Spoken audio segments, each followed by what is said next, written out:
What if Roose Bolton refused the letter at the Twins and marched his banners north to warn Robb Stark? Let's explore the depths of it in the video. The wedding is done. Rosalind Frey stands beside her new husband at the high table, her face lovely and pale, and she has been weeping since the ceremony. No one remarks on it. A bride weeping at the Twins is nothing unusual, and if the tears seem somehow heavier than a bride's joy would produce, the wine is already flowing, and the candles burn too warm, and the hall is loud enough that most men have stopped looking closely at anything. Robb Stark sits at the place of honor and tries to feel something like relief. It has been a long, ugly road to reach this hall.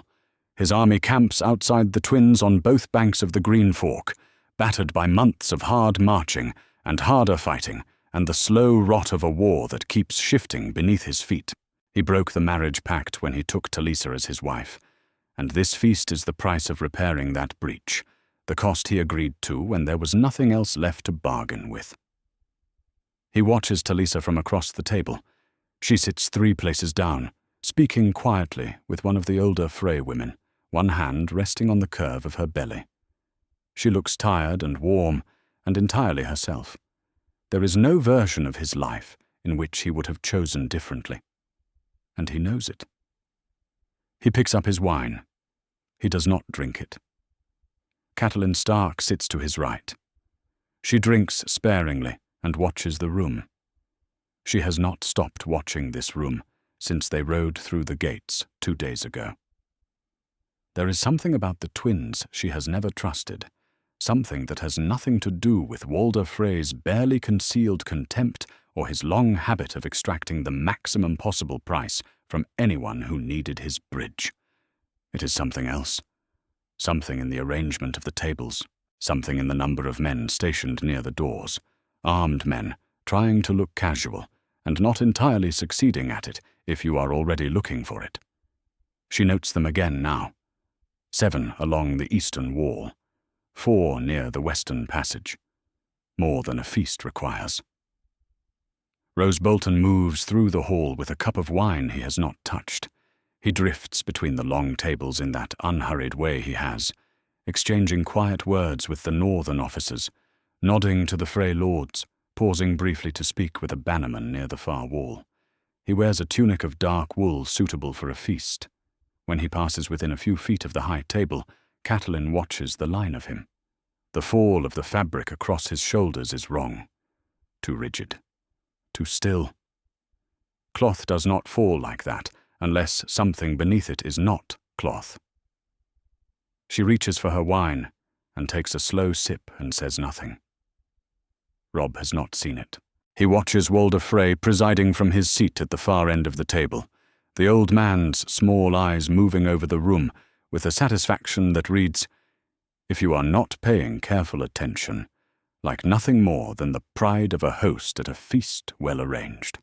Walder Frey is almost 90 years old. He has survived every man who ever underestimated him." Robb tells himself the old man's expression means nothing. He does not believe it. In the corner of the hall, near the musicians, lame Lothar Frey stands with his hands folded and watches the room. He has not spoken to the musicians. He has not poured wine. He has stood in that same position for the better part of a quarter hour, patient and still as a man who knows exactly what moment is coming and how long he has to wait for it. Roose Bolton appears at Robb's elbow. "My lord." A murmur, barely audible above the noise. "A word about the dispositions of the foot before tomorrow's march. Privately, if it please you. Military matters are always handled privately." Robb nods and pushes back from the table and follows Roose toward the side of the hall, away from the bright candles and the noise of the feast. Roose leads him into the shadow of a curtained alcove and turns to face him. "Keep your face still," Roose says. Robb looks at him. "Do not look at the western arras. Do not look toward the doors.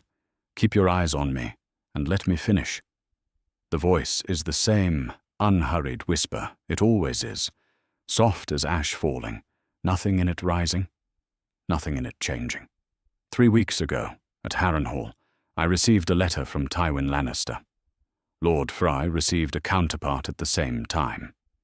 The terms were clear. What was offered to each of us, and what was required of us tonight in exchange. He draws a folded piece of parchment from inside his tunic and holds it where only Robb can see the seal. He does not offer it. Lordship of Winterfell, Warden of the North, in exchange for tonight. Robb's jaw tightens. He does not look at the arrows. He does not look at the door. He is 16 years old, and the world is rearranging itself in his hands with a speed he cannot fully track. Tonight, he says, when Lothar gives the signal, the musicians will play the Rains of Castamere. There are crossbowmen behind the western arras.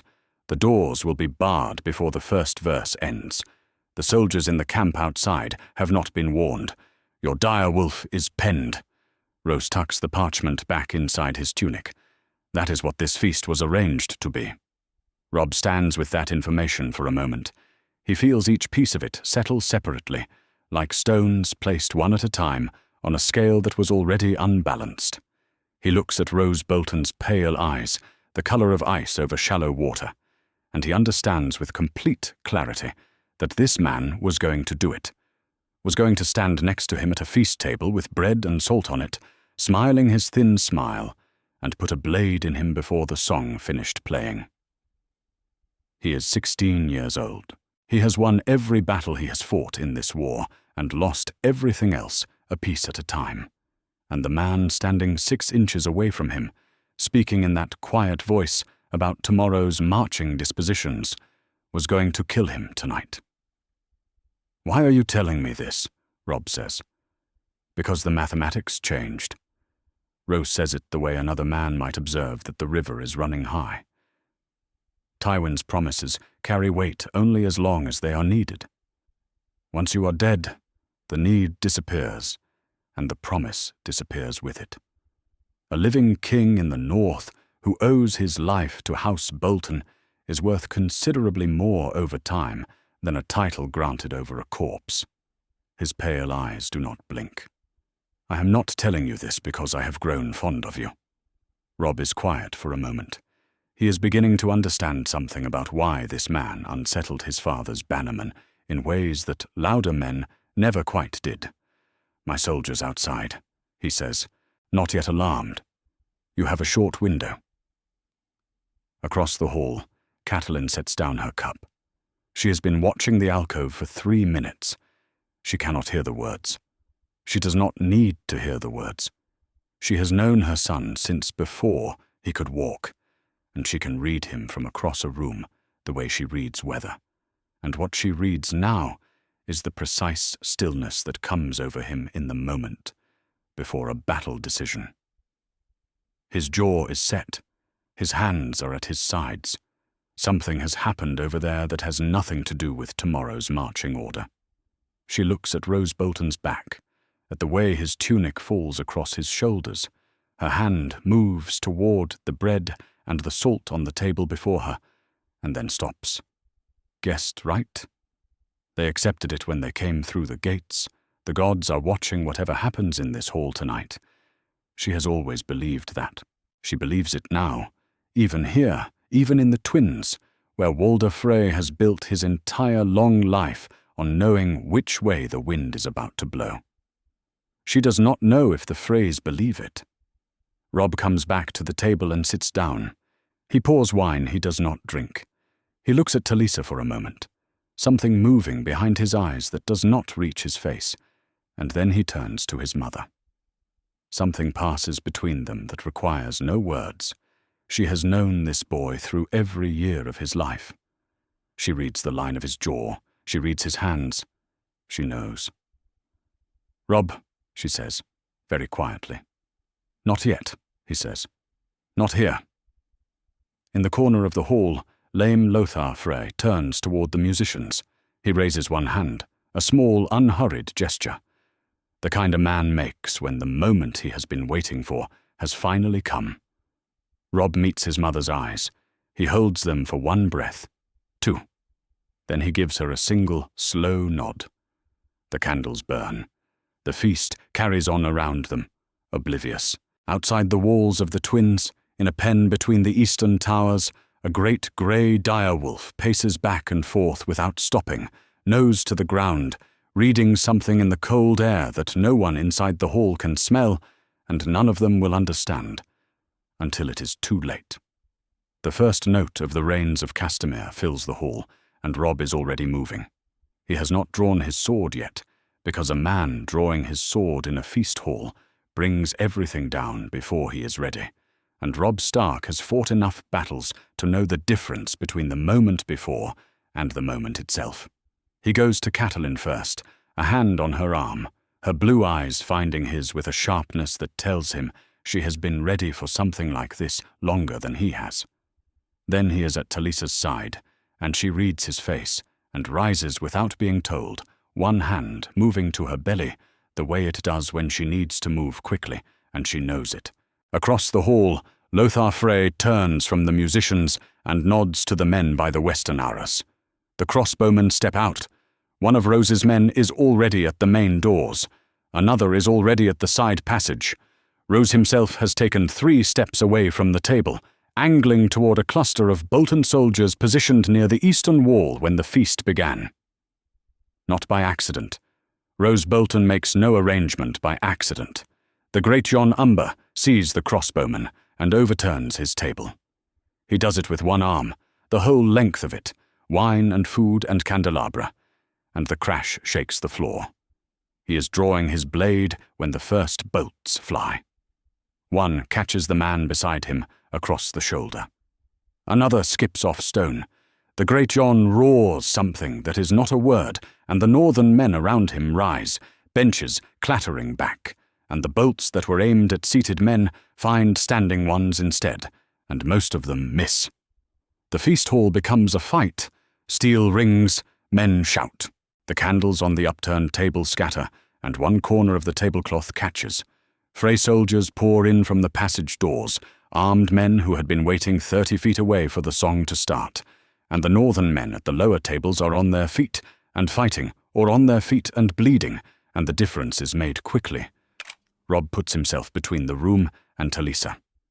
His sword is out now. The first Frey soldier who comes for him takes the blade across his sword arm and goes down hard. A second comes, and Robb drives an elbow into his face and does not stop moving. The great Jon is somewhere behind him in the hall, still roaring, still on his feet, cutting through Frey soldiers who are discovering what it costs to come within reach of a man that size. "Gate," Roose says, appearing at his shoulder as if the chaos is weather. "Outer gate. Now." Bolton soldiers push through the brawl like men walking against a river current. They do not fight gracefully. They fight with purpose, driving a wedge toward the gate corridor, and Robb follows with Catelyn and Talisa close behind. Catelyn has a short knife in her hand, held low. In the high seat, Walder Frey is screaming. The old man is on his feet, his 90 years trembling with fury, one hand stabbing at his soldiers, and then at the northern men, and then at Roose Bolton's back, as Roose moves calmly through the chaos toward the gate. The feast that was supposed to end a war is ending with the northern king upright and moving, and Walder Frey is screaming about it from his high seat in a voice that carries over the steel and the breaking wood. Frey soldiers catch Edmure Tully near the antechamber door. He fights because he does not understand what is happening, and he was never told what tonight was supposed to be, so he has only the instinct of a man who was a soldier, and he follows it until they pin him against the stone wall with a blade pressing his throat.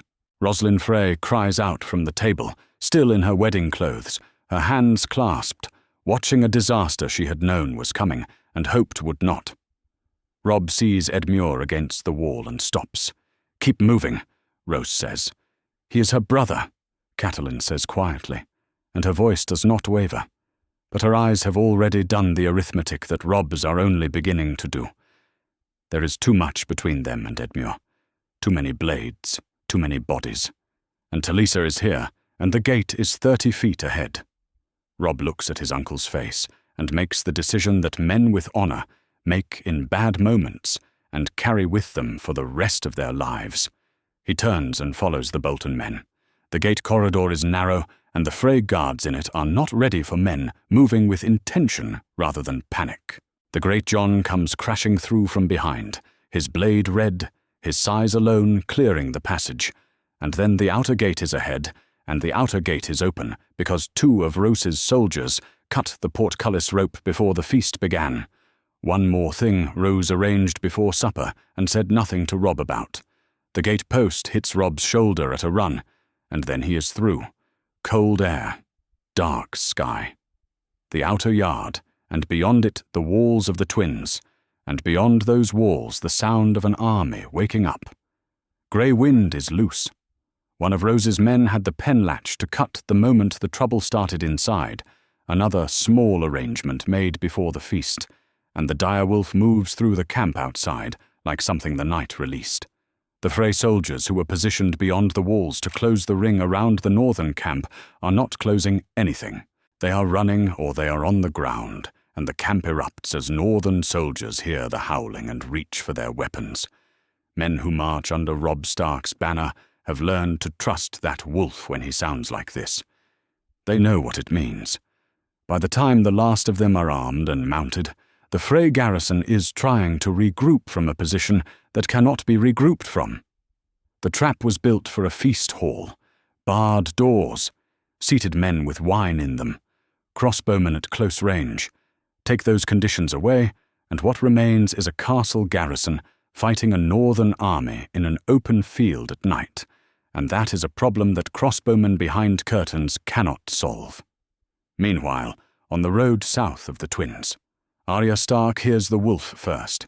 The howl rises from somewhere behind the castle walls, long and carrying, and it is not the sound of something penned. It is the sound of something moving fast and free and furious. She pulls her horse up sharp on the road, and the hound is beside her with his sword half drawn, the scarred left side of his face turned toward the torchlight beginning to appear on the castle walls. "Off the road," he says. "That's Grey Wind. Off the road. Now." They take the horses into the tree line on the eastern side of the road and watch. Torchlight moves on the twins' walls. The howling continues, and then under it comes the clash of steel and shouting, and the sound of wood breaking, and men in a panic. The unmistakable sound of something that should have been a feast becoming something else. And then the gate opens, and northern soldiers flow out in a column that is moving south with drawn weapons, and no pursuit behind them. Not a rout, a withdrawal. Someone in there got ahead of what was supposed to happen. "Robb is in there," Arya says. "Maybe," the hound says. "That's his army coming out." The hound watches the gate and does not answer. The soldiers keep moving. Arya counts the banners she can make out in the torchlight from the walls. The Frey garrison is not giving chase. Whatever happened inside those walls tonight, it did not go the way someone intended, and the northern army moving past them on the road is proof enough of that. The host withdraws to a low rise a half-mile south of the castle before the gates close. Grey Wind finds Robb in the dark by smell, coming in low and fast, pressing his head against Robb's chest hard enough to stagger him. Robb gets both hands deep in the grey fur and holds on for a moment without speaking. Grey Wind's coat is wet and dark at the shoulder. He smells of blood and cold grass and open air. The gates of the twins close against the torchlight. Behind those walls, Edmure Tully is a prisoner in a hall full of Frey soldiers and broken furniture, and Walder Frey is sitting back in his high seat, running the arithmetic of catastrophe, and Rosalind Frey is somewhere quiet in her wedding clothes, watching a night she knew was coming turn into something else entirely. On the southern road, Arya Stark and a scarred man sit their horses in the tree line and watch a northern army they were not supposed to see alive. The night that was supposed to end with Robb Stark's body on a feast table is ending with Robb Stark on a dark hillside, with his direwolf leaning against his leg and his army around him, battered and shaking and breathing. That is enough for tonight. The army camps on the south bank of the Green Fork, 2 miles from the twins, in the grey hour before dawn. The wounded are tended. The fires are small. The men who got out speak quietly or do not speak at all, and the men who do not yet understand what tonight was supposed to be are starting to piece it together from the faces of the ones who do. Robb Stark sits at a camp table in a field with what he still has. Catelyn to his left. Brynden Tully on his right. The Blackfish had been in the outer passage when the fighting started, made his way around the wall, and arrived at the gate corridor in time to help hold it open. He is white-haired and says nothing, which is his way when he is waiting for something important to happen, so he can decide what he thinks about it. Roose Bolton sits across the table under guard. 2 Bolton soldiers behind him, and 2 Stark men behind those. His weapons are on a different table 10 feet away. He sits with his hands folded and waits. "Tell me all of it," Robb says. Roose tells it. He does not hurry and does not soften it. He names the date Tywin's letter reached him at Harrenhal. He describes the terms without embellishment, what was offered and what was required in exchange. He confirms that Lothar Frey managed the details of the plan inside the hall. He confirms that he, Roose Bolton, was expected to draw a blade through Robb Stark at the feast table, and that he had prepared the words he would say while he did it. "What words?" Catelyn says. "They are not relevant now." "Tell me what words." A pause. The pale eyes do not shift. "The Lannisters send their regards." That was what I was to say. It was agreed at Harrenhal, with Lannister men present to witness. He says it the way a man reads out a figure from a ledger. I did not say it. The fire between them makes the only sound for a moment. Catelyn's hand is on the hilt of the knife she took from the hall. Her knuckles are the color of bone. She looks at her son and keeps her voice controlled, which costs her something visible. "He planned it in detail," she says. "He chose the song. He agreed to the words. He was going to kill you at a table where we had taken bread and salt, with your wife 3 seats away, and your child not yet born." She stops. Then, "A man who plans a king's murder once will plan it again when the numbers change. He told you himself how he thinks. Execute him." Robb says nothing for a moment.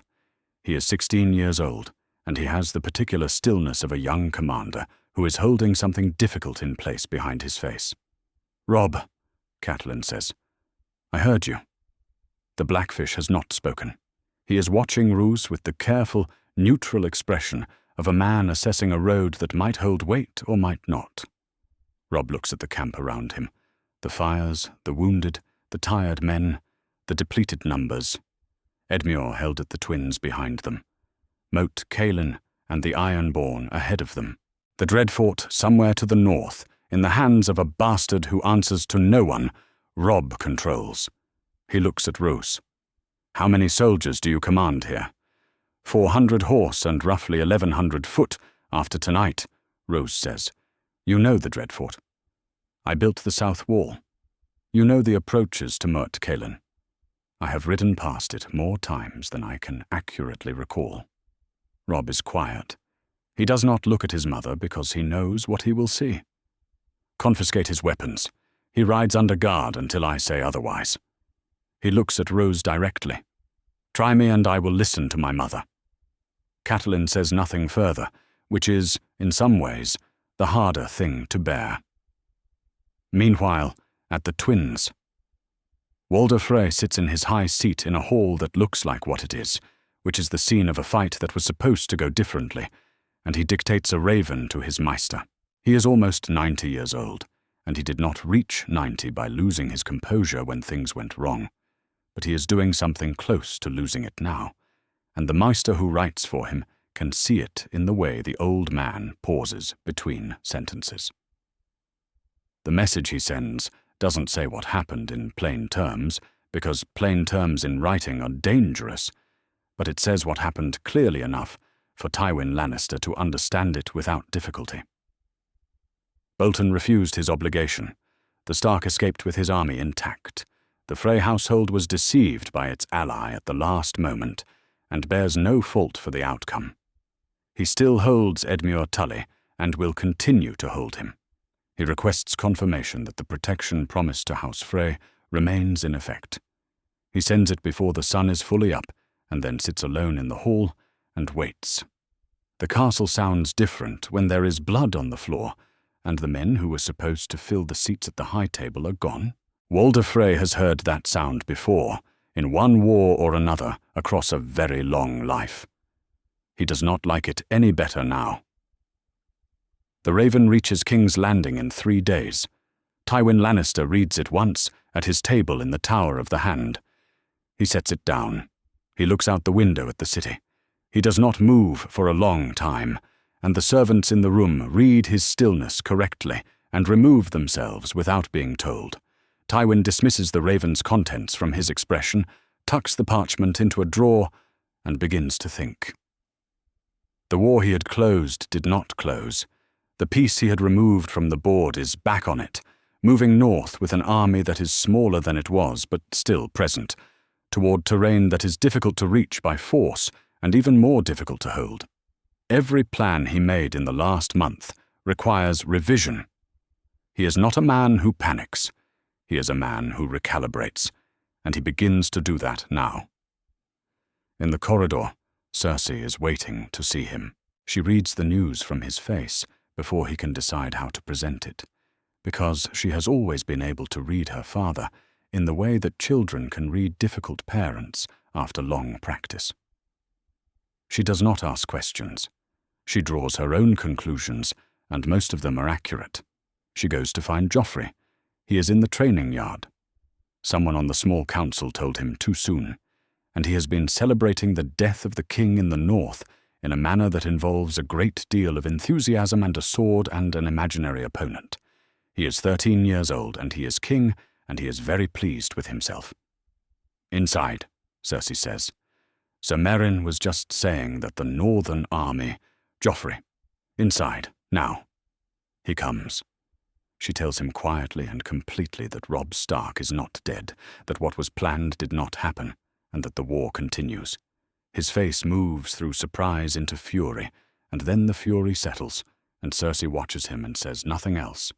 There is much she could add. None of it would improve anything. South of the Twins, Robb speaks to his captains as the sun comes up over the riverlands. They march north, not into another season of fighting over riverlands crossings, not toward King's Landing.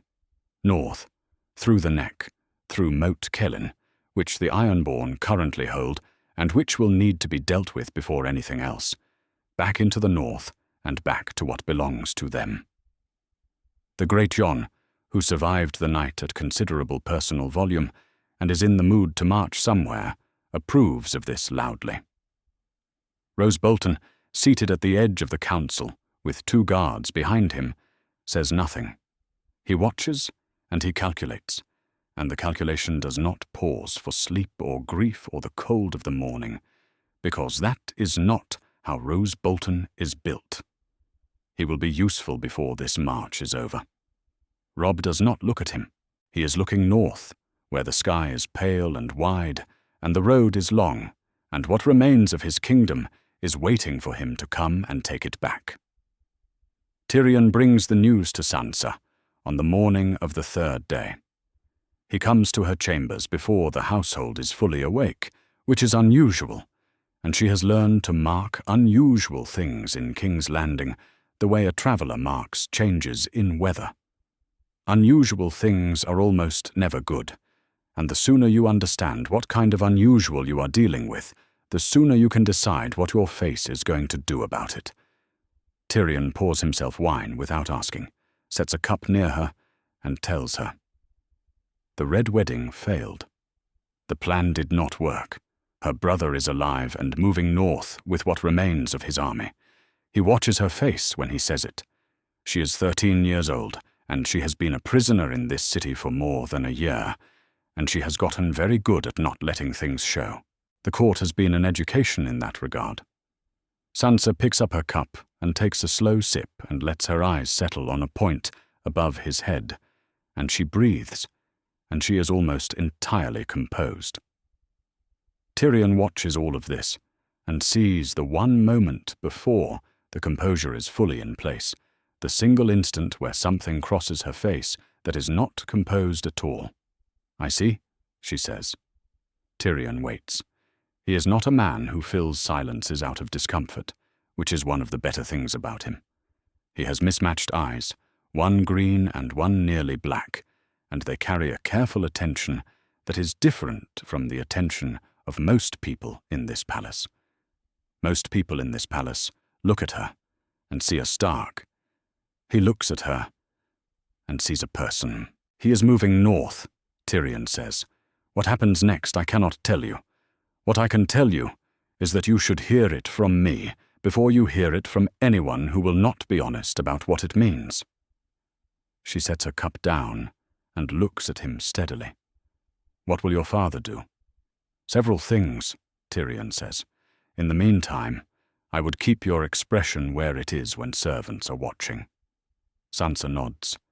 This is not the advice of a man who wants to harm her, and she knows by now how to tell the difference. The summons from Tywin arrives 2 hours later. Tyrion goes. He has been expecting this meeting the way a man expects a physician's visit, when he already knows what is wrong and suspects the remedy will be unpleasant. He goes because the alternative to going is a conversation he prefers to have on his feet. Tywin is standing at his table, which means he does not plan to let this take long. "Your wife becomes more valuable today," he says. "A living northern claimant changes what she represents.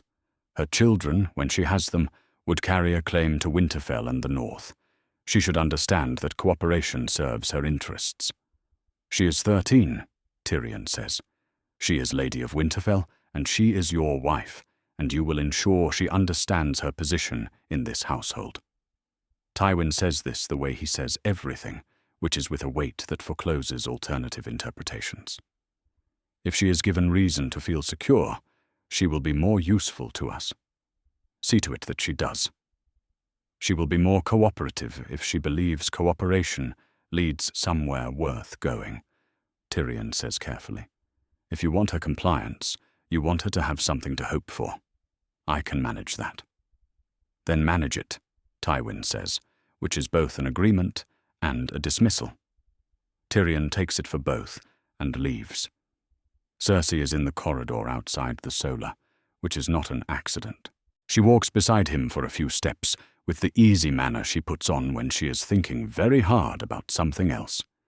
She has been doing this since they were children, and Tyrion has never found a way to make it feel less like standing next to a fire that is considering whether to spread. "Sansa Stark becomes interesting again," Cersei says. "She was always interesting. The Northern War continues, and your wife is the Northern claim."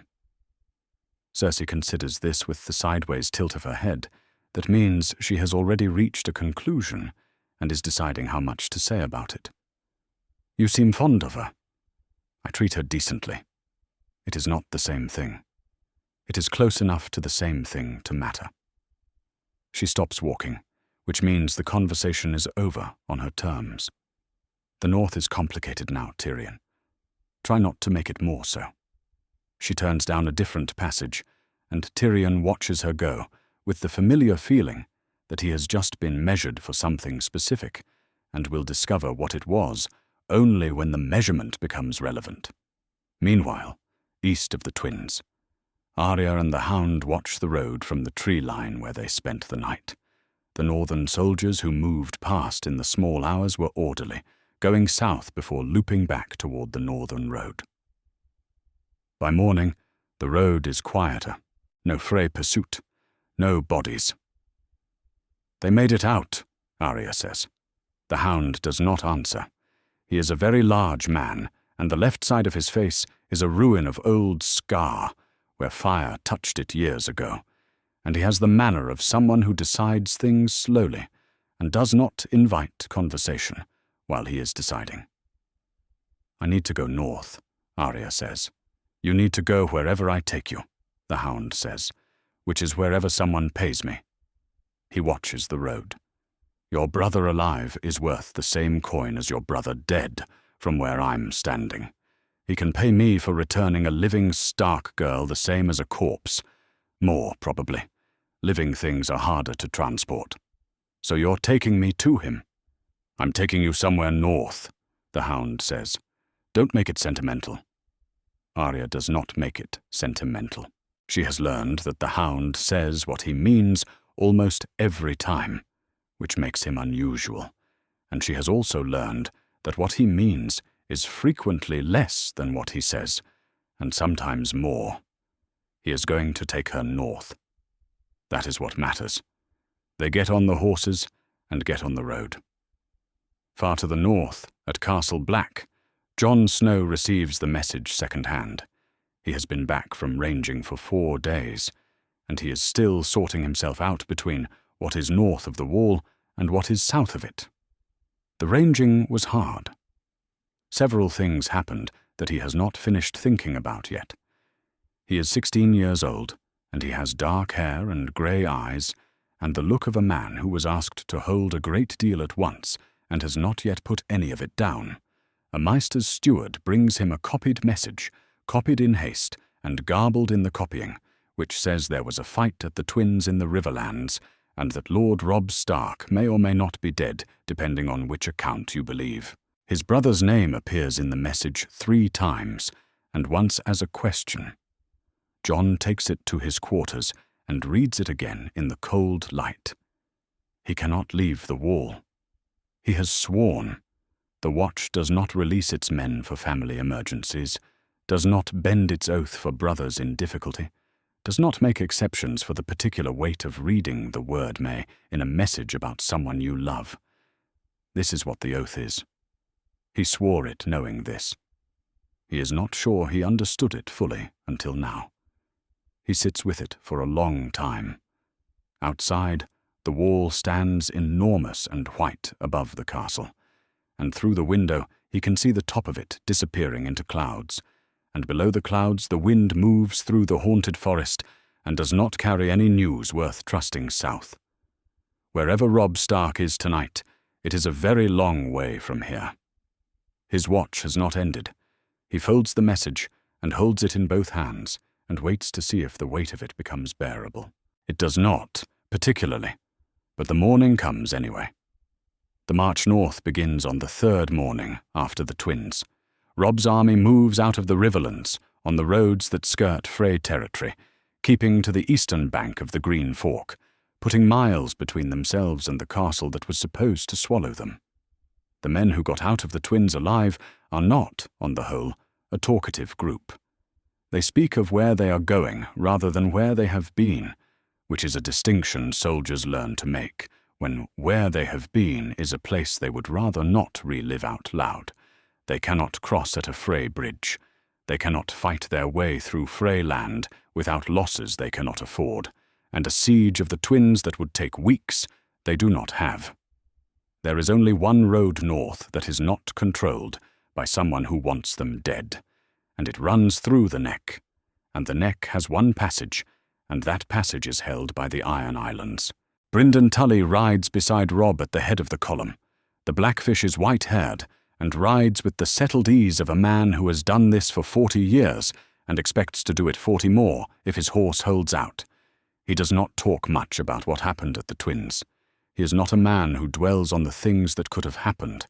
He is a man who looks at the road ahead and describes what is on it. The neck is a swamp, he says. Flat, wet cold this time of year. The road narrows where the bog presses in on both sides. You cannot move a column around it. You go through or you stop. He pauses. At the northern end of the road, Moat Cailin. 3 towers still standing after 8,000 years of weather. The Ironborn have been there since the fall of Winterfell, without supplies from the islands, without relief, sitting in a bog fortress in an autumn that is getting colder. How long can they hold? Robb asks. Longer than we want to wait, the Blackfish says. That is the nature of fortified positions. That night, Robb calls a council at the camp. Catelyn is there. The Great Jon is there, and he takes up a great deal of whatever room there is. Roose Bolton is there, seated with his guards, as he has been at every council since the Twins, because Robb needs what he knows, and that need has not gone away simply because it is uncomfortable. "Tell me about the Moat Cailin garrison," Robb says. Roose tells him. He knows the 3 towers the way he knows everything useful, which is thoroughly and without sentiment. He describes the gatehouse tower, the largest, the only one still standing straight. He describes the children's tower, tall and dark with old moss, older than any lord who has ever garrisoned it. He describes the drunkard's tower, which leans so badly toward the south that a man sleeping in it would have to brace himself against the wall. The garrison has been there since Theon Greyjoy's seizure of Winterfell and the subsequent Ironborn occupation of the Neck, without a supply ship from the Iron Islands, and without a raven worth trusting from Balon Greyjoy. "How many men?" Robb says. "They began with perhaps 40. 40 is sufficient to hold those towers against a direct approach, but direct approaches cost bodies and time. After a season without resupply, with the illness that moves through close quarters in cold and damp." Roose does not finish the calculation out loud. He does not need to. "We do not have weeks," the Blackfish says. "We do not have days," the Great John says, and he means it differently, which is that he would prefer not to wait at all. Rose speaks again before anyone else can argue the point. "There is more you should understand about the north, beyond Moat Cailin." He tells them about Ramsay Snow, his bastard, his blood, the man who retook Winterfell from the Ironborn, who abandoned it after their garrison was broken. Ramsay holds the ruins now. He has received ravens from King's Landing, timed before the news of the twins could change the instructions in them. He will be holding those ruins on Tywin Lannister's behalf, or trying to, because that is what men like Ramsay do when they are offered a reward for it. "And Theon Greyjoy," Rose says. "Ramsay took him prisoner when he retook Winterfell. He is being held at the Dreadfort." The council is quiet for a moment. Catelyn Stark goes very still. It is not surprise. She has been waiting for the other consequences of the twins to surface since the night they left it, because there are always other consequences, and you are never done learning them. But this name, this particular name, Theon Greyjoy, who came to them as a ward of Winterfell and grew up eating at their tables, and who took her home from her and flew the Greyjoy banner from her towers, and who killed 2 boys and displayed them on the walls and told the North that her sons were dead. She does not let herself say the names. Not here. Not at a council table with Roose Bolton sitting across from her. She has built walls around them, not to forget, because she will never forget, but because grief in the middle of a war council is a crack that everything else can get through. She has learned to be her own garrison against it, but the names are in her, and the weight of them is what it is. Robb is quieter about it. He has known Theon Greyjoy since boyhood, and the knowing is real regardless of what Theon did with it. He holds the 2 things in the same hands and says nothing, because there is nothing to say that changes either of them. "We will deal with Ramsay when we have dealt with Moat Cailin," Robb says. He says it in a tone that ends that part of the conversation. Then Rose offers his proposal. A raven to the Ironborn garrison under the king in the North's seal. Genuine terms. Surrender the towers. Walk out with weapons. Be escorted south to the coast, and from there back to the sea and the islands, and whatever Balon Greyjoy makes of them when they return. No chains, no executions. Safe passage, honestly meant. Ironborn do not yield to words, the Great John says. They yield to their circumstances, Rose says. 40 sick men in 3 towers in a bog, with no relief coming from the Iron Islands, being offered a road home. The math is not complicated. The Great John thinks this is the wrong approach, and says so, and the Blackfish thinks Rose may be right, but does not like it, and says that too, in fewer words. Robb listens to all of it. If I send those terms, I keep them, Robb says. Whatever they decide. If they walk out free. My word means something. Rose watches him with an expression that is not contempt and not admiration, and is somewhere between the two, in a place that cannot quite decide. He says nothing. The Raven goes north.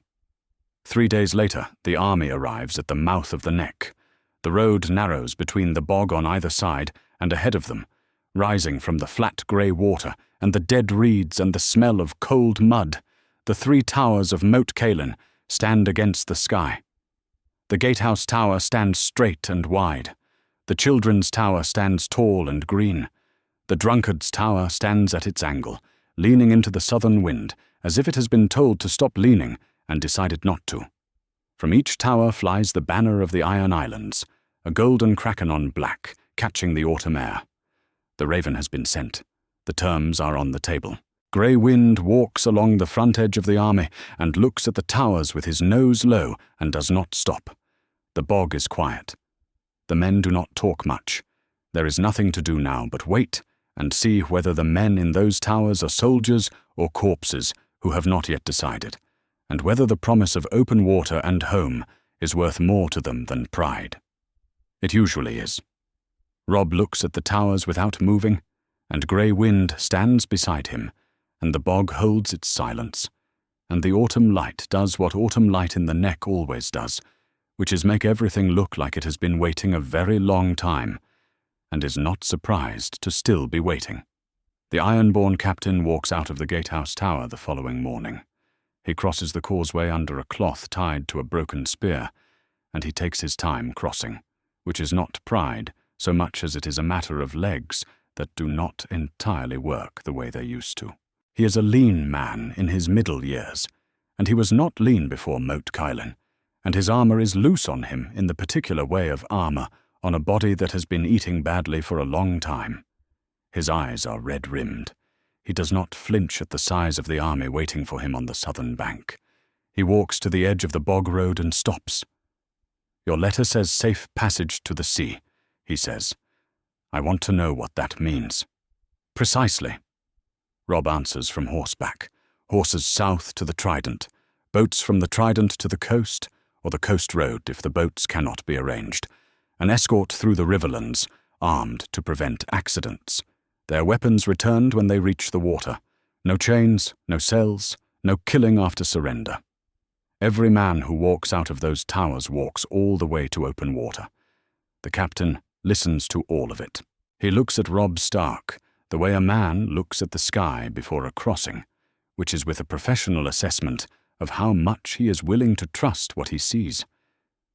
The young man on the horse is 16 years old and has grey eyes that look steadily at him and do not perform anything.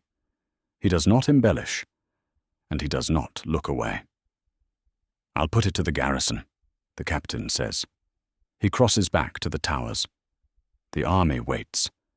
Grey Wind walks the front line again, back and forth, and the Great John stands in his stirrups once to see if anything is happening, and then sits back down and waits, which he does badly. Roose Bolton sits his horse without moving and without apparent interest. Catelyn watches the gatehouse tower and thinks about what 23 men in a swamp are deciding in the dark behind that stone. Inside the tower, the garrison is gathered in the ground floor hall, because the upper floors are no longer entirely reliable. 23 men. The captain knows the number. The way you know, a number you have been watching, go in one direction.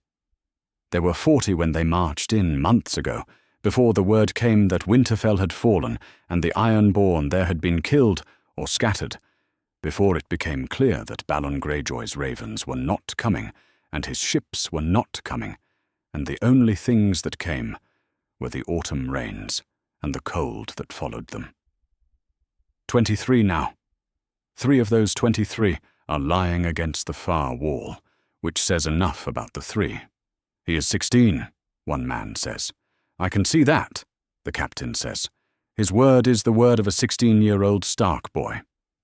"His word is the word of the king in the north," the captain says. "And we are 23 sick men, holding a set of ruins in a swamp. The question is not whether we respect his word. The question is whether we want to go home." The Ironborn know about pride. They were raised on it. What is dead may never die, and all of that, and the iron price, and all the rest of it. They also know about practical circumstances, because the sea teaches you that, and every man in that hall has been reading practical circumstances since boyhood. 23 men, no food, no ships, an army on the causeway, and a road home on offer. They choose the sea.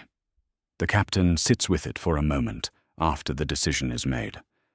Not because he regrets it, because it is the kind of decision that needs a moment of being looked at, the kind where you make sure you are deciding what you think you are deciding, and not something smaller dressed in the same clothes. He is not going home in glory. He is going home, in his experience, which is considerable. That is worth more. They come out the next morning, all 23, walking in a line from the gatehouse tower across the causeway into the southern light. The captain leads them. They carry nothing because everything they would carry has been laid in a pile at the tower entrance. Their banners come down last, the golden krakens furled and carried under their arms. When the last man crosses the causeway and the last banner comes down, Moat Cailin has no garrison for the first time in months. Robb says, "As I said." He gives the orders. Bolton soldiers fall in alongside the Ironborn, not as guards with drawn weapons, but as escorts with a clear route and a clear destination. The wounded Ironborn are given horses, the weapons go into a cart, the whole column turns south. Roose watches from his horse. He watches Robb give the order, and he watches the Bolton soldiers move, and he watches the Ironborn march away with their lives, which is what they were promised. His expression does not change. It is the expression of a man observing a technique he would not have used and filing the information away. He would have offered the terms. He would not have kept all of them. This is not a moral position. It is simply different arithmetic. Catelyn looks at Rose's face while he watches. She notes what she sees there. She has been noting things about Roose Bolton since the night at the Twins, and she will be noting things about him for a long time yet. Robb's army passes through the towers. They go through the gatehouse tower first, wide and squat, and through the passage between the drunkard's tower and the bog, and out the other side, past the children's tower, standing green and enormous against the sky. And then the causeway ends, and the road opens, and ahead of them, stretching in every direction until it meets the clouds, is the north. It is grey and flat and immense. The sky here is different, wider than it is south of the neck, as if it has more room to be itself. The air carries cold water and dead grass, and something underneath those things that men who were born here know without being able to name it. And most of Robb's army was born here, and most of Robb's army has not smelled it in more than a year. Near the front of the column, one of the soldiers stops his horse, dismounts, and crouches on the northern ground and puts both hands flat on it. Then the man beside him does the same, then 3 more. Nobody tells them to stop. Robb watches it happen from horseback, and his face does not move. But something does, somewhere behind his grey eyes, and he rides a little straighter. The Great John raises his voice. He says one word. Home. He says it at something close to the Great John's natural volume, which means it carries a considerable distance, and it travels down the column through the men who are still mounted and the men who are still crouching with their hands in the dirt, and nobody argues with it, because there is nothing to argue. It is the north, grey and enormous and cold and completely entirely theirs. Meanwhile, at the Dreadfort, Ramsay Snow receives a raven before noon. He is in one of the upper halls when the bird arrives, doing what he does when he has an afternoon free, and he stops what he is doing and wipes his hands on a cloth and takes the message from the Meister's boy and reads it. He reads it twice. The letter is from King's Landing. The letter is not from his father. It is signed by the hand of the king, and it says, "Hold the north, hold Winterfell, hold the Dreadfort, deny the Stark pretender, and the Bolton traitor.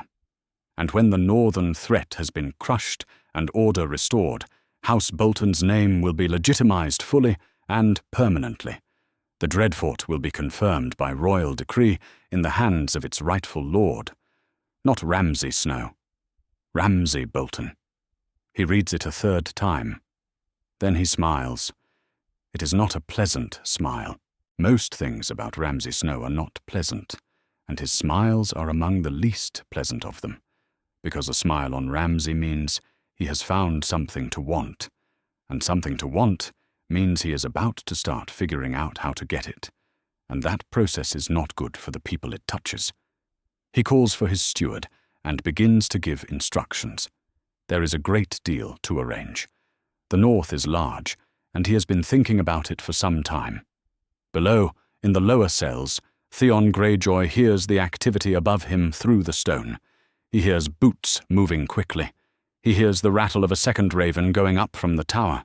He hears the particular energy of a castle that has received something that changes what it is about to do.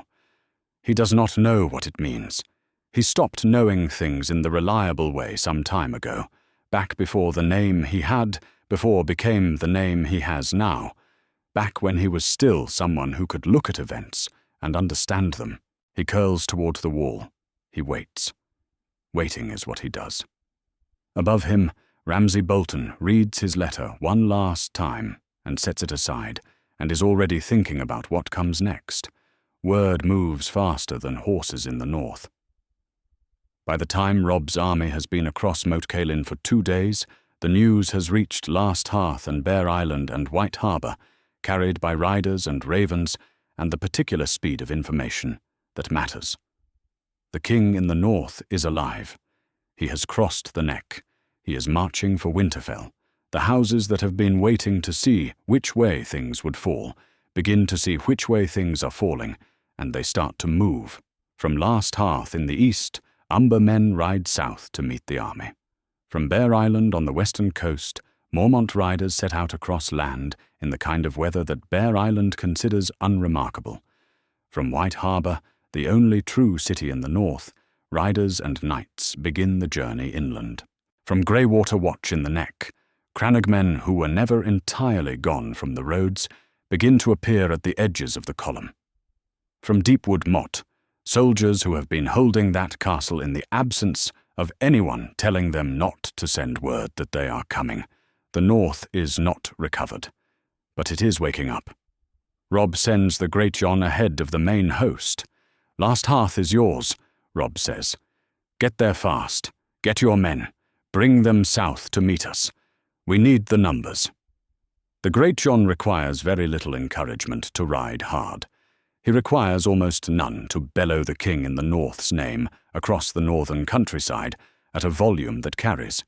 He takes 3 riders with him and leaves the column at a pace that is not quite a gallop, but is close enough that the distinction is academic, and the sound of him fades north into the grey open country with more force than a man his size should be able to generate on horseback. On the road south and east of the neck, 2 riders have been moving faster than any army moves. Arya Stark and Sandor Clegane have been on parallel roads since the twins. 2 people and 2 horses with no baggage to manage and no formation to maintain, and they have been gaining on the main column for days. They intercept Robb's outriders in a birch wood on the south side of the neck, where the ground is still soft from the bog, but the trees are real trees and not bog reeds, and the outriders see a very large scarred man on a horse and a very small dark-haired girl beside him, and reach for weapons. Sandor Clegane, the hound says, before anyone does anything they cannot take back. I have Arya Stark. The king will want to know. He names a price. It is a number in gold dragons that is not unreasonable given the circumstances, which he describes with the economy of a man who has been thinking about the negotiation for several weeks. One of the outriders goes ahead at speed. The others wait. The hound waits. Arya waits, sitting her horse with the patience of someone who has had a great deal of practice waiting for things she cannot control. Robb comes himself.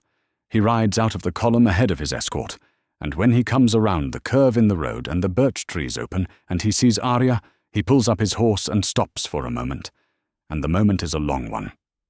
She is 10 years old and small for it, and she has dark hair and grey eyes, like their father's eyes, and she looks like she has been having a difficult year, which she has, and she is looking back at him with an expression that is holding itself very still.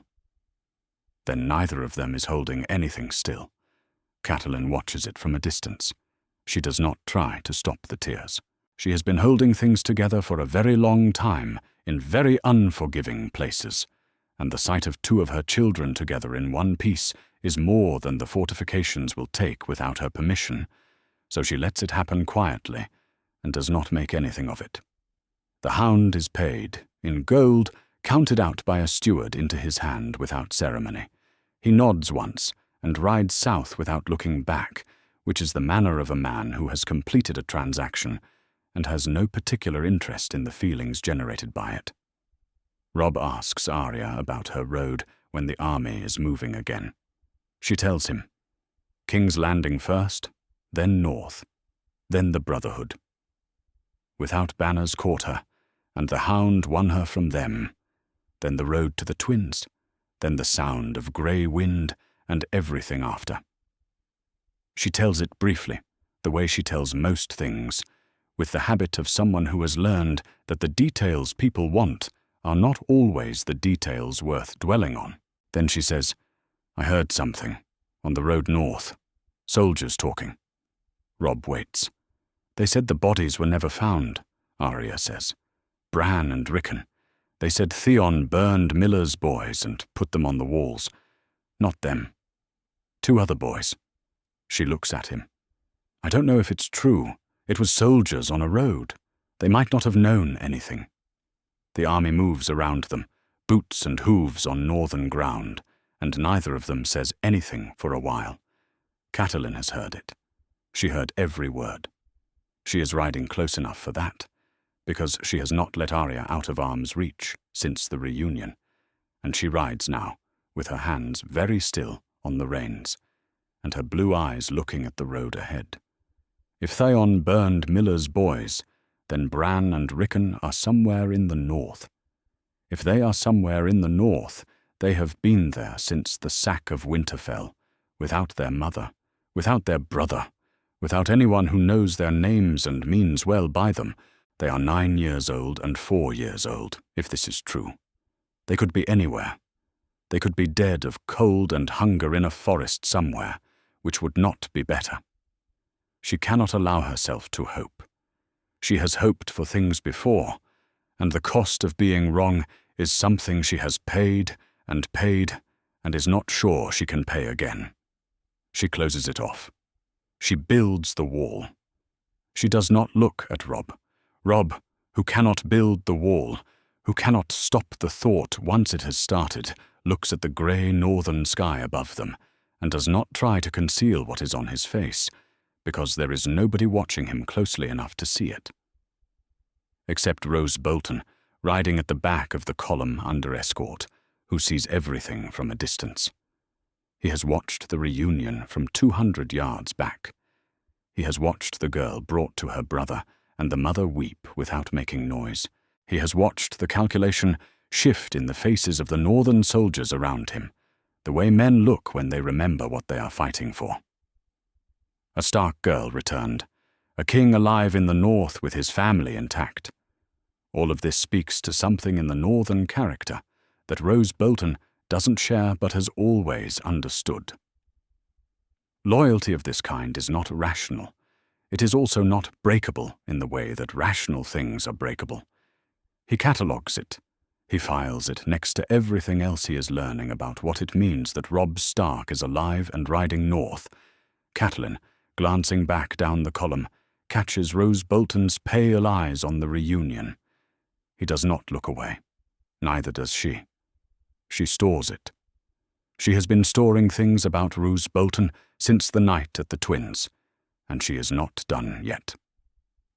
The raven from the Twins arrives at King's Landing on the 7th morning after the wedding.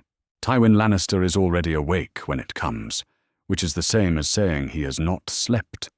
He reads it in the grey hour before the candles are lit, standing at the window of the Tower of the Hand, with the scroll open in both hands, and his face doing nothing at all that can be read from across a room. The letter is from Walder Frey. It is not the letter Tywin expected to receive. The letter he expected said that Robb Stark was dead, that the northern host had been broken at a feast table, which was the kind of ending that was better than a battle because it cost nothing in Lannister soldiers and left the north without a king or a direction. That letter was the one that ended the war. It was the reason Tywin had arranged what he arranged, and then sat in his tower and waited for other men to do the work he had paid for. This letter says that the feast became a battle, that Roose Bolton refused his part in the arrangement and rode north with the Stark army instead of turning on them, that Walder Frey's men gave a good account of themselves before the doors were broken from outside, before the wolf got clear, before the northern horse was on the road and moving, that the king in the north crossed the neck 4 days past with what remained of his host, that Walder Frey would like very much to know what Tywin Lannister intends to do about it. Tywin rolls the letter and sets it on the desk. He stands at the window and watches the sun rise over Blackwater Bay, which is red and gold and does not remind him of anything useful. He stays there for some time. A plan without contingencies is an assumption, and Tywin Lannister has not survived 60 years of Westerosi politics on the strength of his assumptions. He has a contingency for Robb Stark being alive. He is locating it now, pulling it out of the cold architecture of his mind, where he stores the things he has not yet needed, arranging it against what the letter has told him. Cersei comes before the morning meal, which means someone has already told her. She stands in his doorway with her hands clasped and says nothing for a moment, and then says, "How?" Roose Bolton changed his calculation, Tywin says, without turning from the window. I thought he wanted the wardenship. He wanted something. What he wanted changed, or the cost of it changed for him. He watches a ship move slowly out of the harbour. A man like Roose Bolton does not make offers from sentiment. He made a different offer. What do we do? He looks at the Blackwater, the ships at anchor, the city that does not yet know what has changed in the night and is going about its mourning the same way it always does. We write letters, he says. We will need to be quick about it, and we will need to think carefully about Sansa Stark. Cersei is quiet for a moment. She's Tyrion's wife. She hasn't. She is the Lady of Winterfell, Tywin says. Her brother is alive and marching for his seat. She is a different piece than she was yesterday, and I need you to understand the difference before you decide you already know what she is. The silence that follows is the silence of a woman deciding whether to argue with something she understands and does not like. Write the letters, he says, and she goes. Sansa learns something has changed, not from any raven or explicit word, but from the way the Red Keep is standing when she crosses the yard to morning prayers. She has been in this castle long enough to read it, not from what people say, but from how they are positioned, where their eyes go, the particular quality of attention in rooms that are trying to behave as if nothing is happening. Something is happening. The guards at the gate are standing differently. The servants in the corridor near the Hand's Tower are moving at a pace that is not their usual pace. The castle is adjusting to a new fact and has not yet settled. She goes to the Godswood after the sept, not because the Godswood is her habit, but because it is where she can sit and think with the least observation. The heart tree here is not her family's tree, but she sits beside it anyway and holds what she knows against what she does not know and tries to find the shape of the difference. Tyrion came to her 3 days past with careful words, and she has been thinking about the words he chose and the ones he replaced. A word that appeared once and then was taken back. She has been working out what was behind it. She sits with her hands folded and looks at the old carved face in the white bark and thinks about her brother. She has been thinking about him differently since that conversation, in the way of someone who is revising an understanding they had begun to treat as permanent. The snow comes in the early afternoon, small and steady. She watches it fall through the branches. She waits. North of the neck, the army moves. The landscape has changed. The neck is behind them now, the bogs and the causeways and Moat Caelin's 3 surviving towers, and the north opens up ahead in the way the north opens, which is wide and without qualification. The trees are different here, older and further apart, and the sky sits heavier, and the cold has a different character, the cold of a country that has been cold for a long time and does not require any particular weather to maintain it. Houses are coming in. They come along side roads and out of tree lines in 1s and 2s and small parties, riders making their way to the front of the column. Most of them are quiet about it. There is nothing theatrical in how northern lords come back to their king when they are ready to come back. They arrive and give their names and take their places, and the column grows. Robb receives each one from the front, with grey wind beside him and the grey and white banner above. He asks the man's name, asks the name of his house, thanks him in the way his father thanked men, which was directly and without performance. It is the right ceremony for the north, and these lords know it. By the 12th day, the column is something considerably larger than what came out of the twins, and the names coming in include names that had been waiting to see what the situation was. And now that the situation is clear, they come. The north deciding, lord by lord, in the quiet way of a country that doesn't announce its decisions before it has made them. Catelyn rides and watches. She watches the column and the houses arriving, and Roose Bolton 3 positions back, who receives everything that happens around him without any visible response, and files it wherever Roose Bolton files things. She stores it. She has been storing things since the twins, and she has not finished yet. At the Dreadfort, the news arrives on the 8th day. The rider who brings it is one of Ramsay's own men, sent south to find out what has happened at the twins and bring back the truth rather than the rumors, because rumors arrive in several versions, and Ramsay prefers the unedited version to any of the others. He reads the report at the table in the great hall, standing, not sitting, in the way he reads things that require him to decide something. He reads it once, and then reads it again. The second reading confirms the first. Robb Stark is alive. The Red Wedding didn't accomplish what it was built to accomplish. Roose Bolton is riding in the Stark column, which is moving north through the neck. He sets the report down. He stands at the window and looks at the pale sky and the bare trees and thinks for a long time about what the facts require. His father is in a northern column, marching toward a ruined castle that is still the right castle, still the seat, still the place a king of the north needs to stand. He thinks about distance and time and what 400 men on hard roads can do against a column that is growing. He does not come to a conclusion today. Today he is only thinking. The conclusions will come when the thinking is finished, and then he will act on them, and there will not be much time between the deciding and the doing. He looks at the window for a long time. The sky is the same sky it has always been.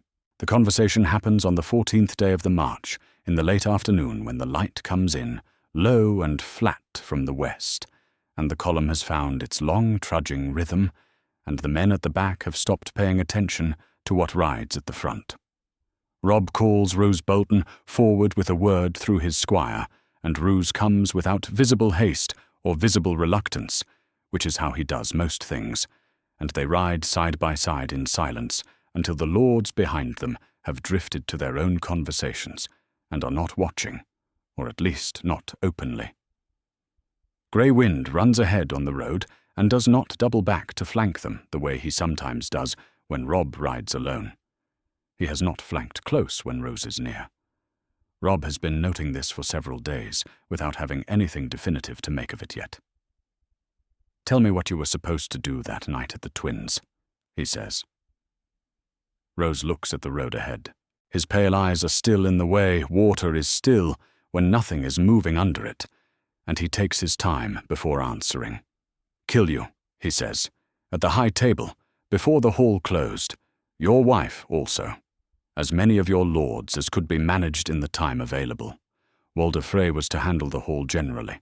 I was assigned the personal work at the center of it." He delivers this in the tone he uses for all information, which is the tone of a man who has already finished with whatever feeling the facts once carried, and is now only reporting. The Lannisters wanted someone reliable. They did not trust Frey to finish the specific thing. The column moves around them. Horses breathe. The pale sky presses down above the tree line, the sky of the late North year, which has a different quality of grey than the sky of the Riverlands, heavier and more settled, as if it has been grey for longer and expects to continue. "Why didn't you?" Robb says. Roose is quiet for a moment. That is deliberate rather than evasive. He is choosing his words the way he chooses everything, for precision rather than effect. "I read Tywin Lannister's letter 3 times. The first reading gave me the terms. The second told me the terms were too final. A lord who performs a service that eliminates all future leverage has no protection afterward from the man he served. The wardenship was worth nothing if the only threat to the north was the threat he had just destroyed." He pauses. "Your direwolf had also not eaten since morning and had been pacing the pen since midday. Animals read conditions that men have not yet found names for. Grey wind is far ahead now, moving along the verge of the road, a grey shape at the edge of the visible light, nose working." "You were going to kill me," Robb says. "Yes. And then you made a different calculation." "Yes." Roose looks at the road. "That is the honest account of it. I am not offering you more than the honest account." They ride in silence through a stretch where the trees close in from both sides, and the light under them goes grey and particular, the way north light goes grey in the late afternoon of the turning year, as if the season has decided something it has not yet said aloud. The cold has a different texture here than it did in the Riverlands. It is older and more settled, and it does not make arguments about itself. "Your son," Robb says. "Ramsay. Where is he?" The pause before this answer is fractionally longer than the ones that came before it. "At the Dreadfort," Roose says, "when last I knew." Robb nods once and says nothing more. He understands the qualifier. He does not ask what it means, because they both already know what it means, and asking would only produce more precision around a shape they can both already see. He rides in silence for another mile, and then says nothing further, and Roose falls back without being dismissed and takes his 3 positions behind again, and everything in the column continues exactly as before, which is its own kind of answer about Roose Bolton. Grey wind comes back from ahead and falls in beside Robb's horse, and does not look behind him. Catelyn is doing 2 things at once when Robb comes into camp from the road, writing a letter with her hands, while her mind works the other problem. She looks up when he crosses to the fire and reads his face before he sits. "He told you," she says. "Kill me at the high table. My wife, the lords, personal work at the center of it." Robb sits heavily. The tiredness in him is the kind that goes under the bones. Not the tiredness of the march. He also told me not to trust him. He said find him useful and watch him carefully, and that trust would be a separate and unnecessary error. She is quiet for a moment. "He told you not to trust him." "He told me not to trust him." "That is the advice I would give in his position," she says, and there is nothing wry in it, only the plain assessment of a woman who has been watching men manage other men for all of her adult life. "Which means he is intelligent enough to know exactly what you should do with him, and confident enough to say it, because he knows you will keep him regardless." "I need him." He knows what was offered. He knows what the Lannisters will try next. The roads, the houses, the debts. Robb. She says it quietly, and he stops. I am not arguing with you. I am asking you to hold both things at the same time, that you need him and that he was willing to put a blade in you 3 weeks ago. He looks at her. I'm holding both. Good. She sets the letter down. What about Ramsay? He said the dread fought. He said when last he knew. She registers the qualifier. The camp goes on outside the tent. The ordinary sounds of it. Fires and horses and low voices of men at the end of a March day. One thing at a time, she says. They may be the same thing. She does not disagree with that. She picks up the letter again, and her hand continues. But her eyes stay on the fire, and grey wind comes in through the tent flap and lies at Robb's feet and goes still in the way of wolves at rest, which is very still, and the cold holds itself just outside the canvas, and the fire holds the cold back for now, which is all a fire is ever asked to do. At the dread fort, Roose Bolton is packing. He does this himself because he finds the counting of things clarifying. He counts weapons in the order of their use and thinks while he counts, which is his method for problems that require precision rather than conversation. Other men talk through the shape of a difficulty. Ramsay does not find other men useful for the thinking part of things. He finds counting useful. The physical certainty of each object, the way it is either there or it is not. The letter from the south came 3 days ago. He has read it 4 times. Robb Stark is alive. The twins did not accomplish what they were arranged to accomplish. Roose Bolton is riding in the Stark column. These facts are the same on the 4th reading as they were on the 1st, so he has moved past them to what they require. Robb Stark will want Winterfell. What Ramsay made of it is a ruin. But a ruin in the right location is still a seat, and any man who intends to be called the king in the north will need to stand in that yard in front of his lords and say so where they can see him. The question is who stands there when he arrives. 400 men on hard roads against a host that has been growing since it crossed the neck is not favorable arithmetic, but the column moves at the pace of a thing carrying itself rather than pursuing something, and he intends to be pursuing. He buckles the last strap on the last pack and looks at the room with the methodical eye of a man closing something down. From the cell below the great hall there is no sound.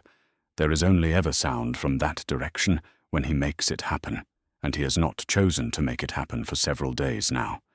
He goes to the window. The sky to the north is pale and wide and cold, the sky of the season deciding how serious it intends to be. He thinks about his father, who is 3 positions back in another man's column, running whatever calculation he is running, constructing whatever table of assets and liabilities he is currently constructing. Whatever column that table has for what Ramsay is currently doing, the number it contains is wrong. He goes to the stables in the cold before the morning is fully decided on itself, without saying anything to the castle or to what the castle holds, and rides north into the pale grey day. On the same night, Jon Snow stands on top of the wall in the hour before the watch changes. The news came the way most things come to the wall, in pieces and partially, and through the ordinary fog of rumour and second-hand account that is its usual quality of intelligence about the South. What the pieces say, laid out carefully, is this. Something happened at the twins. Robb Stark was there.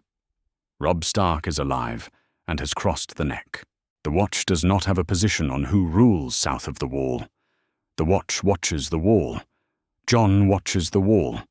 The wind comes from the north, steady and specific. Below him, the lights of Castle Black are small and yellow in the dark. He looks out over the forest, and the unmarked snow and the country past the wall that does not care about the War of the 5 Kings or who calls himself king of anything. That country has its own concerns. He has been standing in the middle of those concerns for long enough that he knows their shape. He thinks about the oath he swore. He thinks about what it was meant to mean and what it means now, and whether those are the same thing. He has been thinking about this since the pieces arrived, and the thinking has not resolved itself into any direction he can act on, which is different from the thinking being finished. He goes back down when his hands go numb. He sits at his table and writes 2 letters, and burns one and reads the other, and sets it face down on the table, and sits in the candlelight without moving for a long time. The candle burns lower. The watch changes outside his window, and he hears it, and does not move. The word alive is in him, the way a stone is in still water, pressing down, taking up the space it takes up, not yet where it is going. They see Winterfell on the 17th morning, from a low rise where the road bends north, and the flat country opens up and the towers come into view across the frozen ground against the pale morning sky. What is left of them? Robb stops his horse on the rise and says nothing. Grey Wind stops beside him, nose reading the air, and says nothing in the way wolves say nothing, which is complete and absolute. The column slows and stops behind them, the lords and captains holding their horses back without being told, reading what they are looking at in the stillness of the man at the front. The outer walls are standing, most of them. The great towers are standing, but fire leaves a mark on stone that is not destruction so much as erasure, taking the particular quality of a place where people have lived for a long time and replacing it with something that is only geology. The upper courses of the walls are black where the burning reached highest. The roof lines are broken in 3 places. The windows of the east wing stare out, blank and open to the sky, the rooms behind them gone. Over the southwest wall, the branches of the heart tree are visible above the parapet, the red leaves still on it, catching the grey light. Robb finds the godswood before he finds anything else. He sits on his horse for a long time. Grey Wind leans against the horse's flank, and the horse accepts it with the patience of an animal that has been alongside a dire wolf for years, and has made whatever peace is required. Around Robb the column waits. The lords who rode with him from the twins know better than to speak. The lords who joined on the march north read this from watching the ones who already knew it. And they are quiet too. Catelyn rides up beside him. She looks at the towers. She looks at the east wing's empty windows, and the dark stones and the broken places. She does not speak. "We'll rebuild," Robb says. He says it the way you say something when you need to hear it said, not because it requires saying. "Yes," she says. "We will." He rides down toward the gates with her beside him, and the northern host stretched out behind, and the banners they carry are grey and white, with the dire wolf on them. And whatever the walls look like, the wolf is on the banner, and the banner is moving, and that is the only argument that matters today. The great hall still has its roof. Mostly. The gaps where the fire got into the beams have been covered with oilcloth by the castle's remaining servants, and the fires are built high, and the torches lit, and the hall fills that evening with the northern lords, in a way it has not filled since the beginning of the war. Robb sits at the head of the high table in a chair that was dragged from the far end of the castle where the fire had not reached, and he is not wearing a crown because his crown was lost in the chaos of the twins and has not been replaced, but the lords are looking at him in the way lords look at a man they have decided is their king regardless, which is a look that does not require a crown and does not improve with one. Maege Mormont of Bear Island rises first. She has the bearing of a woman who has been in halls like this before and knows the weight of the moment and is not more impressed by it than the moment requires. She says the words she said in River Run years ago in the same tone, which is not theatrical but flat and certain, the tone in which the North makes its declarations, because the North doesn't find theatre necessary when it means what it says. The others take it up, lord by lord, not all at once, but steadily, the way a fire takes in the North, starting at the first light and building until the hall is full of it, and the sound goes up into the oilcloth over the broken beams. King in the North, Robb looks at the hall and the faces in it, and the banners hanging from what is left of the beams, grey and white and all the other colours of the houses that came. He looks tired, which he is, and he looks young, which he also is, and he looks like a man who has been given the rest of his life as a single unbroken task, and has understood what he was being given. He nods, and the lords sit, and the business of the North begins again in the burnt-out hall of the house that has been here since before any of them can remember, and intends to be here after. Roose Bolton stands in his place among the northern lords, and says the words when the words are called for. He watches. He does what he does, which is everything correctly, and nothing beyond what was asked. 3 days east, Ramsay's scouts come back to him on the hill road, with news that has the general shape he already suspected. He has been waiting for them with the patience of a man who knows the information is coming, and has spent the waiting time deciding what to do when it arrives. He listens to the scouts without interrupting, and when they are done, he sits on his grey horse at the top of the hill and looks at the country between himself and the west. The ruin is not empty. A large host has settled at Winterfell, and in the ground around it, larger than it should be, if it were only the column that came out of the twins, which means it has been growing on the march north, the way Robb Stark's armies have a habit of growing, fed by every house that was waiting to see which way to fall. The king in the north is in the hall. The hall has been lit since last night. 400 men against that number is not arithmetic that produces a useful result, which is itself a result. Ramsay has no particular objection to violence. He has a very precise objection to violence that costs everything and accomplishes nothing. His father is in that hall. A living Roose Bolton in Robb Stark's service is a problem that has several possible shapes. He examines each shape. He sees which of them are still available to him from 3 days east on a frozen hill with the column he has. Not many, but not none. He calls for parchment and writes a letter and sends it west with his fastest rider and waits in the cold, and his column waits around him, and the grey sky sits above it all and holds its silence. In King's Landing, Sansa learns what has changed not from any raven or official word, but from the way the castle moves in the hours after a significant piece of news arrives. She has been in the Red Keep long enough to read it. Not from what is being said, but from what is not being said, from where people are looking and how they are standing, and what the silences between conversations sound like. Alert of a specific kind. Something has changed in the night, and the court has not yet decided how to arrange its face around the fact, which means it is a fact that matters, which means it is a fact that concerns her. By midday she knows the shape of it. Robb is alive, the North is moving. What comes over her is not a simple emotion, and she doesn't try to make it one. Something that had been taking up space in her chest for weeks changes shape.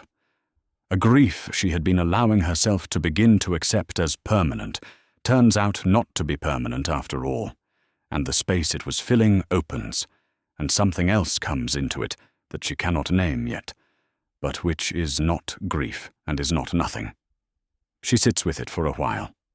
Then she goes about her day and lets the castle continue, not knowing how to look at her. Tyrion comes to her rooms in the evening. He sits and looks at his hands for a moment, in the way he does when he is choosing his approach. "You will have heard," he says. "Yes."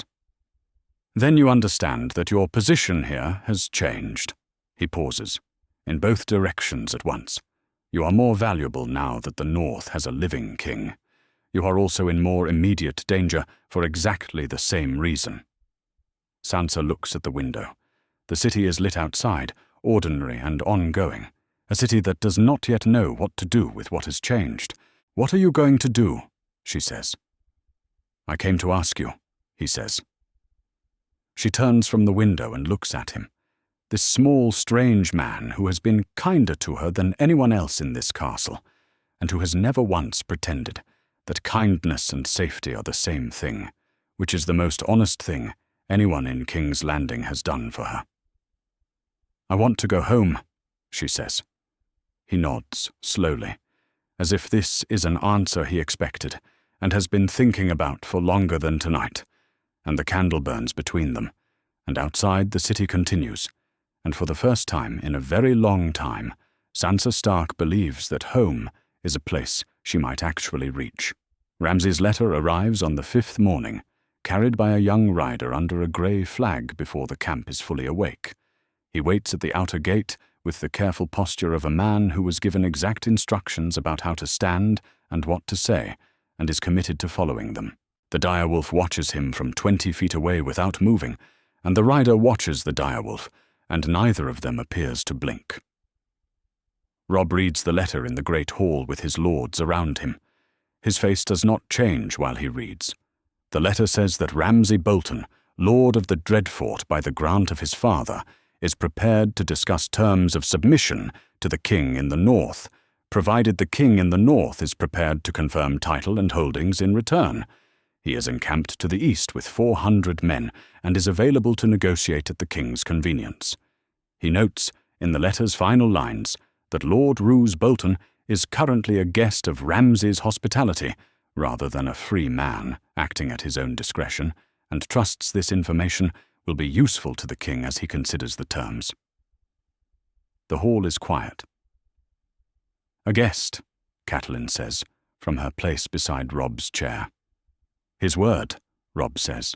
He looks at Roose Bolton, who is standing in his place among the northern lords, and has not moved to read the letter or shown any visible interest in its contents.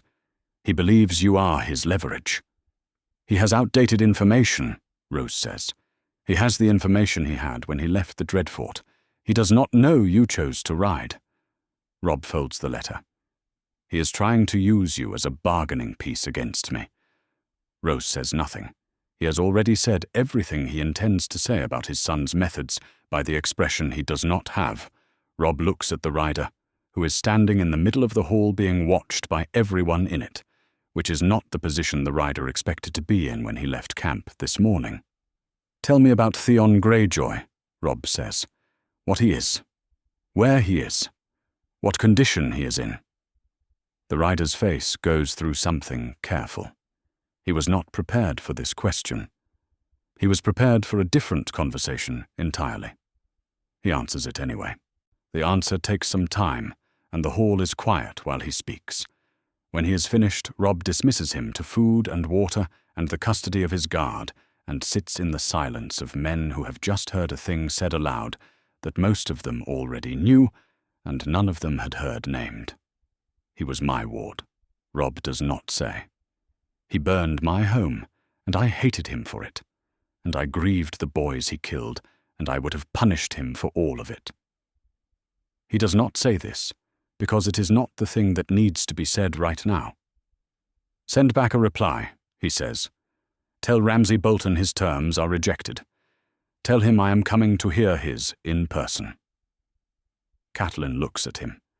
He meets her eyes, and she sees that he has already made the decision he has made, and that there is no useful thing to say about it until he comes back. So she says nothing, which is one of the things he has always appreciated about his mother when it matters. They ride out the following morning, 500 cavalry, in the cold before full light. Roose rides with them at his 3 positions back, because Robb told him to ride there, and because Ramsay will read something into wherever his father appears in that column, and Robb has thought about what he wants Ramsay to read.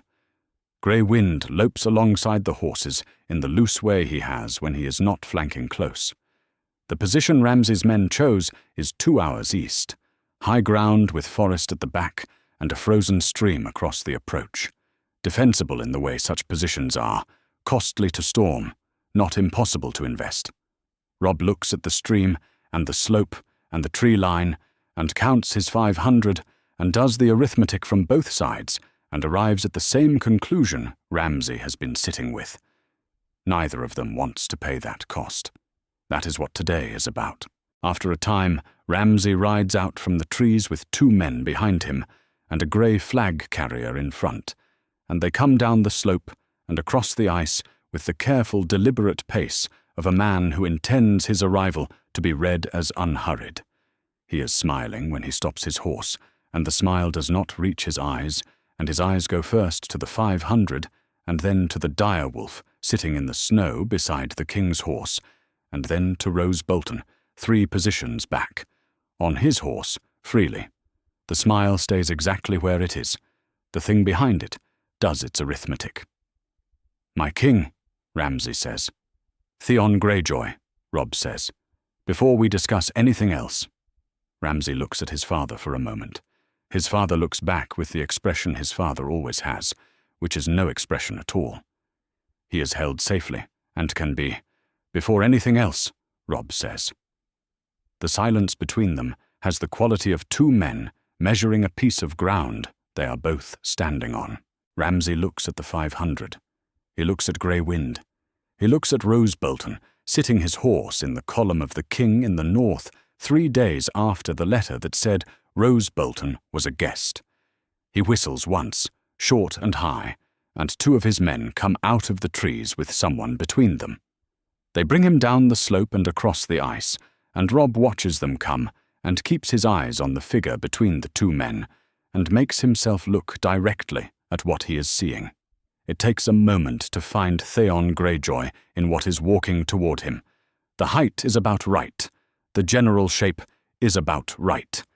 Everything else about the man coming across the frozen stream has been changed in ways that cruelty over a long time changes things, and the change goes past the body into something harder to name, and it takes a moment, and Robb gives the moment what it takes. He finds him. "You're safe," he says, when they stop in front of his horse. It is a simple and insufficient thing, and it does not cover a fraction of what it should cover. But it is what needs to be said right now in front of 500 men and Ramsay Bolton's watching eyes. It is a true thing. Sometimes that is the best a true thing can do. Theon looks up. What is in his face is not a single emotion, and is not easily read. He does not speak. He nods once, carefully, in the way of someone still learning which movements are safe to make. Robb looks at Ramsay. "Now," he says, "your terms."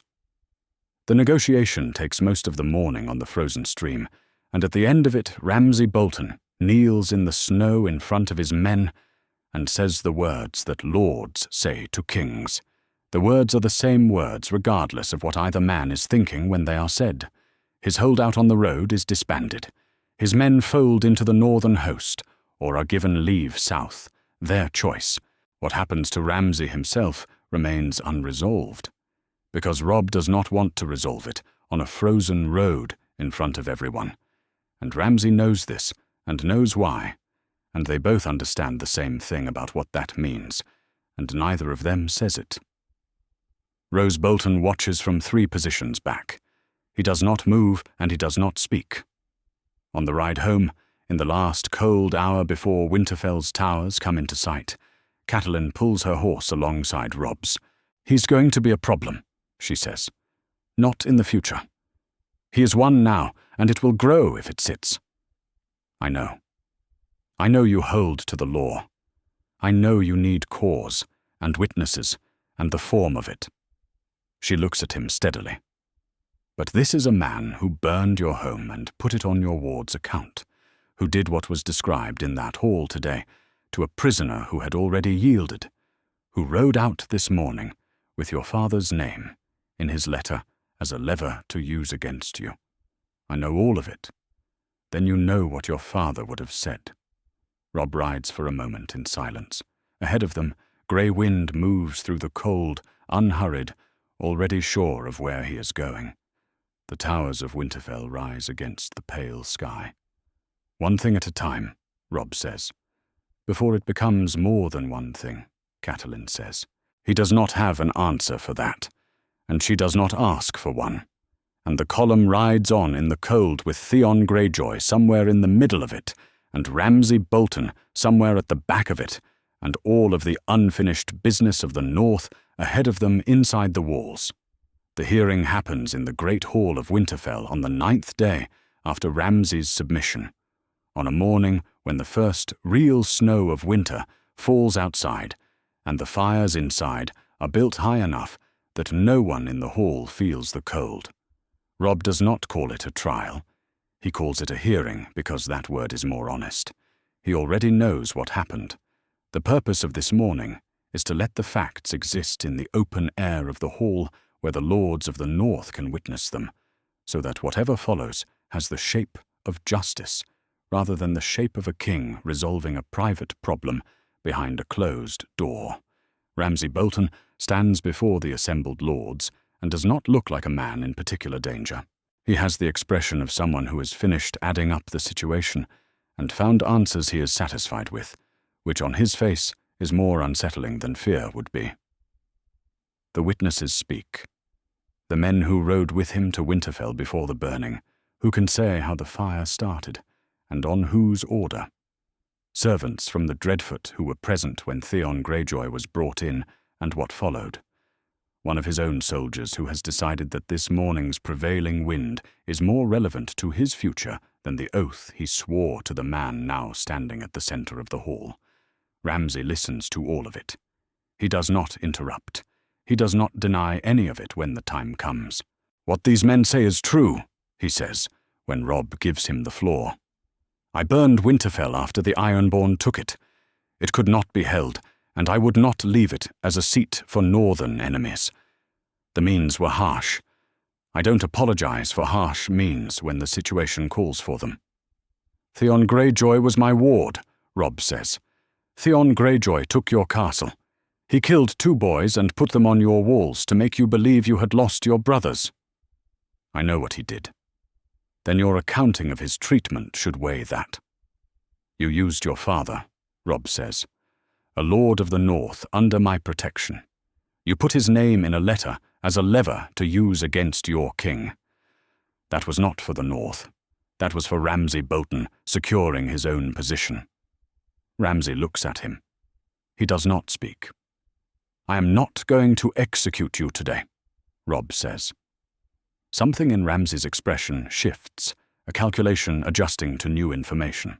"I am sending you to Castle Black," Robb says. "The wall needs men who can fight, men who can be hard when the situation requires it. It does not require that those men be good. It requires that they stand between the realm and what comes from the north, and you are capable of standing." He looks at Ramsay steadily across the hall. "You said every man is loyal to his survival first. Castle Black will give you something worth surviving toward." The lords murmur.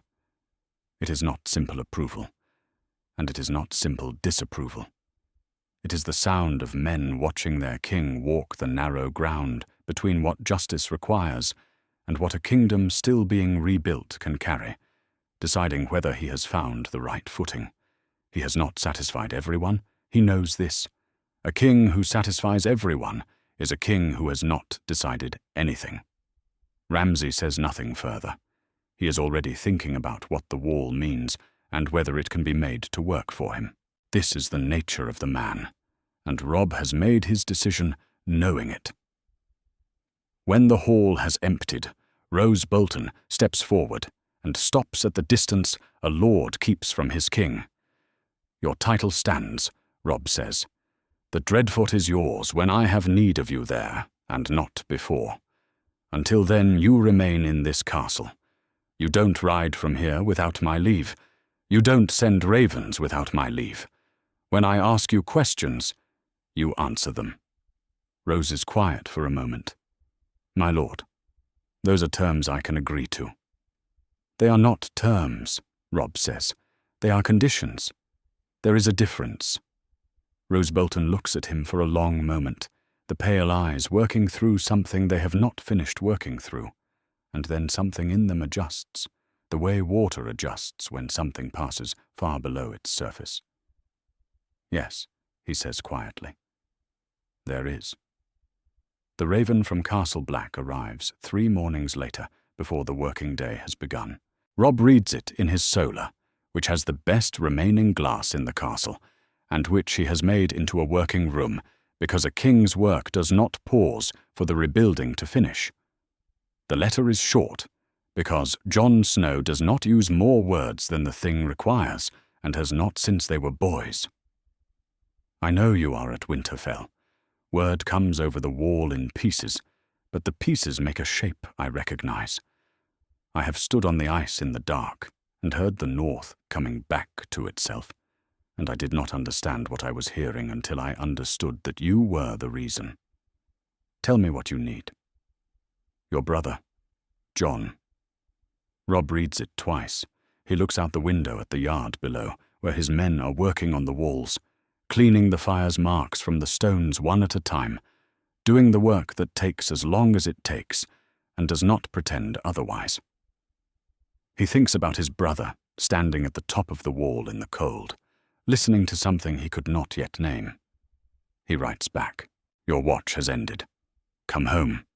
He seals it with the direwolf and gives it to the Raven Master, and goes back to his work, and the bird carrying those 4 words goes north into the pale, cold sky, and what Jon Snow does with them is his own to decide. Sansa arrives on the 23rd morning.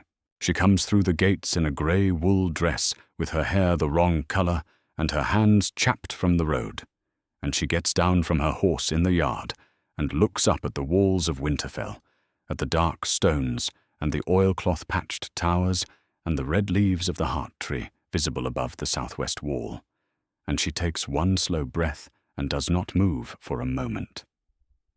Robb hears the gate the way he has always heard the Winterfell gate, in the particular register that sits below the ordinary sounds of a full castle, and he hears the difference in a single horse, and he knows what kind of a loan it is before he can explain how he knows. He sets down the letter he is reading and goes down the stairs and through the south passage into the yard. She is crossing from the stable side when he comes through the south door, and they see each other across the yard, with the snow falling between them, and the snow is falling the same way it fell the morning he rode south at the beginning of all of this, before Whispering Wood and before the twins and before the long hard road through the neck. And he walks toward her, and she walks toward him, and they meet in the middle of the yard. She looks older. He looks different in a way she takes a moment to find the word for, and the word she finds is that he looks like what he has become, which is not the same as what he was when she last knew him, and the distance between those two things is large and real, and neither of them tries to pretend it is not there. They stand in it, together instead, in the yard, in the snow, which is the only honest thing to do with a distance like that. Grey wind comes from somewhere around the south wall and circles them once, slowly, at a distance, and then sits down in the snow behind them and goes still in the way of wolves, which is very still. "You're home," Robb says. "Yes," she says. "I am." The snow falls around them. Winterfell's walls stand, dark in places from the old fire, already being cleaned stone by stone, already becoming themselves again. The work takes as long as it takes. It is already underway. That's our theory. Westeros is a land filled with exciting stories and possibilities, and we love exploring them. If you want to accompany us on this journey across the 7 kingdoms and beyond, then please like, share, and subscribe.